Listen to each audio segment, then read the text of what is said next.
कभी सोचा है कि अगर आपके घर के अंदर एक पुराना संदूक हो जिसमें कुछ छोटी छोटी पत्तियां मिलती हैं और उन पत्तियों पर लिखे हों ऐसे सिंबल्स जो किसी भाषा जैसे लगते हैं, लेकिन समझ में ना आए, आपको लगेगा जैसे कोई राज छुपा हो।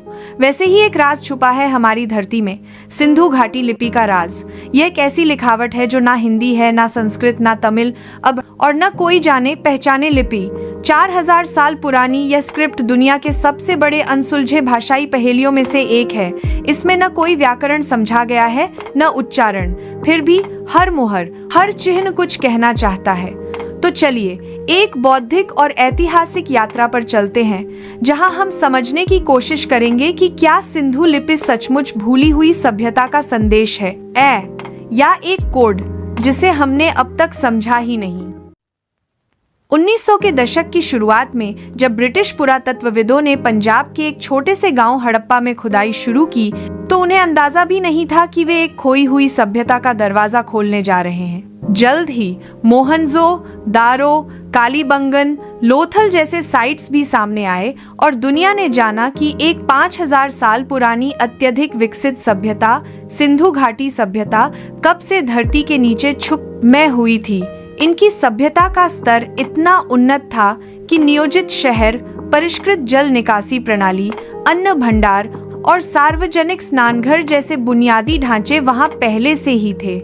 लेकिन जब उन्हें कुछ छोटी रेन मुहरें, मिट्टी के बर्तन पर प्रतीक और गोलियां मिली, तब पुरातत्वविद रुक गए।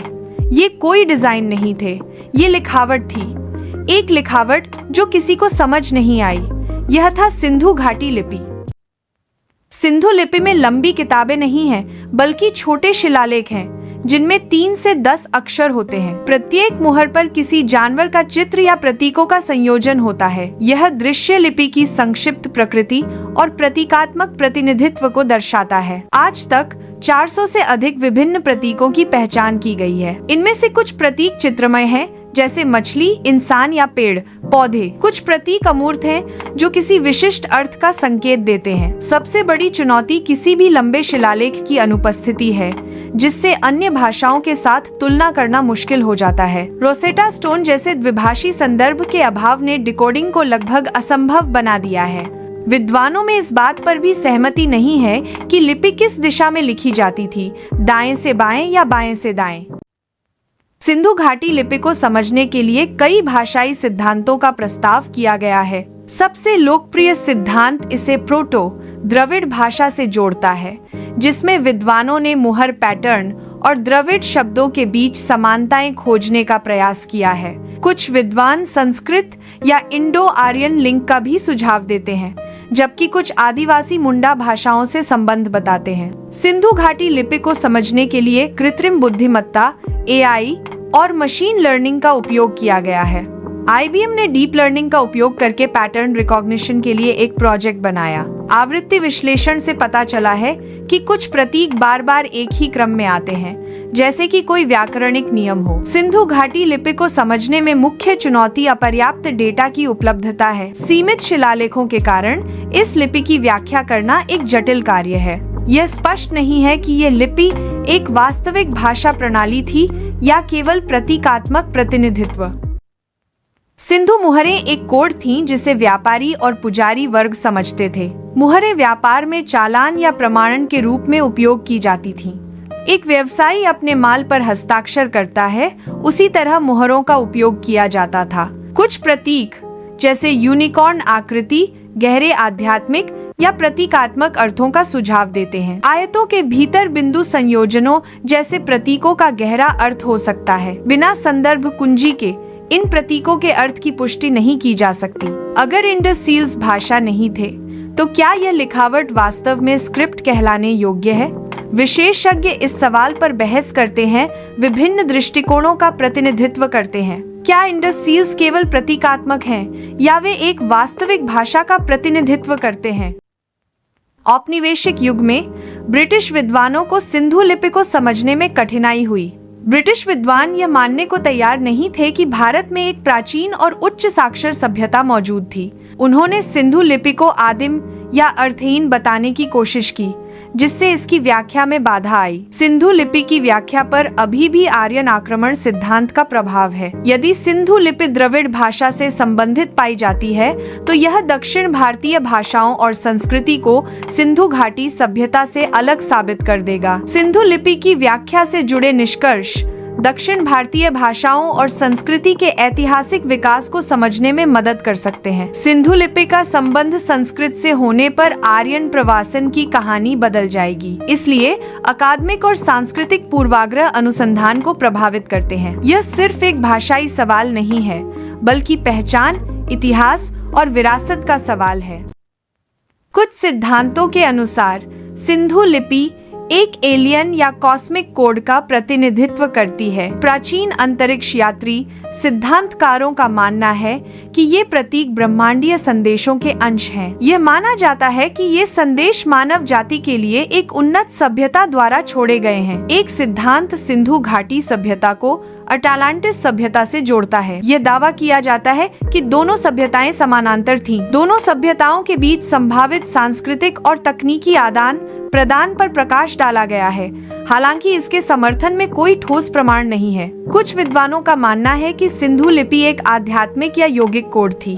इस लिपि में मंत्र, तंत्र या ब्रह्मांडीय पैटर्न लिखे गए थे। यह सिद्धांत लिपि को प्राचीन ज्ञान और आध्यात्मिक प्रथाओं के प्रतीक के रूप में देखता है, जो यौगिक परंपराओं से जुड़ा हो सकता है। धोलावीरा में पाए गए कुछ संकेत एक बोर्ड या सार्वजनिक संदेश जैसे दिखते हैं, जो एक प्राचीन बिलबोर्ड की तरह हैं। ये खोजें सिंधु लिपि को समझने में महत्वपूर्ण सुराग प्रदान करती हैं। धोलावीरा में मिले संकेत प्राचीन संचार और सार्वजनिक घोषणाओं के तरीकों पर प्रकाश डालते हैं। राखीगढ़ी जैसे स्थलों पर नए उत्खनन नए सुराग प्रदान करते हैं। इन उत्खननों से सिंधु घाटी सभ्यता की लिपि को समझने में मदद मिलती है। उत्खनन सिंधु घाटी सभ्यता की संस्कृति की गहरी समझ प्रदान करते हैं। क्राउड सोर्सिंग और ओपन सोर्स डेटा विश्लेषण के माध्यम से कोई भी छात्र अनुसंधान का हिस्सा बन सकता है। इंटरनेट पर सिंधु लिपि डेटाबेस उपलब्ध हैं, जहां प्रतीकों का अध्ययन करके विश्लेषण साझा किया जा सकता है। कोई भी कोडर या भाषाविद सिंधु लिपि के प्रतीकों का अध्ययन करके अपना विश्लेषण साझा कर सकता है। सिंधु लिपि प्राचीन सिंधु घाटी सभ्यता द्वारा इस्तेमाल की गई एक लिपि है। इसके उद्भव और अर्थ के बारे में कई सिद्धांत हैं, लेकिन कोई भी सार्वभौमिक रूप से स्वीकृत नहीं है। दृश्य में स्क्रिप्ट के उदाहरण और पुरातात्विक स्थल दिखाए जाएंगे। सिंधु लिपि को समझने में प्रमुख चुनौतियों में से एक यह है कि लिपि छोटी है। इस लिपि में कई चिन्ह हैं जिनका अर्थ अभी तक पता नहीं है, जो डिकोडिंग को कठिन बनाता है। सिंधु लिपि के भाषा परिवार का पता न होना भी एक महत्वपूर्ण डिकोडिंग बाधा है। सिंधु लिपि के भविष्य में इसे डिकोड करने के लिए नई तकनीकें मदद कर सकती हैं। अनुसंधान विधियां जैसे कि तुलनात्मक भाषा विज्ञान सिंधु लिपि के अर्थ को समझने में सहायक हो सकते हैं। इसके अर्थ को समझने से हम अपने इतिहास और संस्कृति के बारे में और जान सकते हैं। तो दोस्तों, आज हमने एक ऐसे रहस्य की यात्रा की जो न सिर्फ हमारी हिस्ट्री से जुड़ा है, बल्कि हमारी आइडेंटिटी से भी। सिंधु घाटी लिपि कोई सिर्फ प्राचीन मोहरे नहीं है, यह एक सिविलाइजेशनल वह इस पर है, एक संदेश जो मिट्टी के नीचे दबा हुआ है, लेकिन आज भी हमसे कुछ कहने की कोशिश कर रहा है। हर एक प्रतीक एक सवाल है, और हर सवाल एक निमंत्रण कि आओ, खोजो, समझो। शायद जवाब अब तक नहीं मिला, लेकिन खोज का सफर खुद में एक क्रांति है। अगर आपको लगा कि यह सिर्फ एक प्राचीन लिपि का राज था, तो सोचिए, यह हमारे भविष्य का भी दर्पण हो सकता है। आप जैसे लोग जो जिज्ञासा के साथ इतिहास को देखते हैं, वही असली बदलाव ला सकते हैं। हो सकता है कल जब ये स्क्रिप्ट डिकोड हो तो उसमें किसी YouTube दर्शक का नाम भी हो जो इस यात्रा का हिस्सा है, ये बना था। अगर आपको यह कहानी पसंद आई तो वीडियो को लाइक करें, शेयर करें और चैनल को सब्सक्राइब करना न भूलें। कमेंट्स में जरूर बताएं, आपके हिसाब से इंडस स्क्रिप्ट क्या तकारी नहीं। नमस्ते।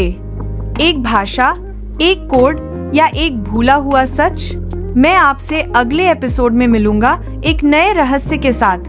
तब तक याद रखिए, इतिहास सिर्फ लिखा नहीं जाता, कभी कभी वह मिट्टी में छप जाता है।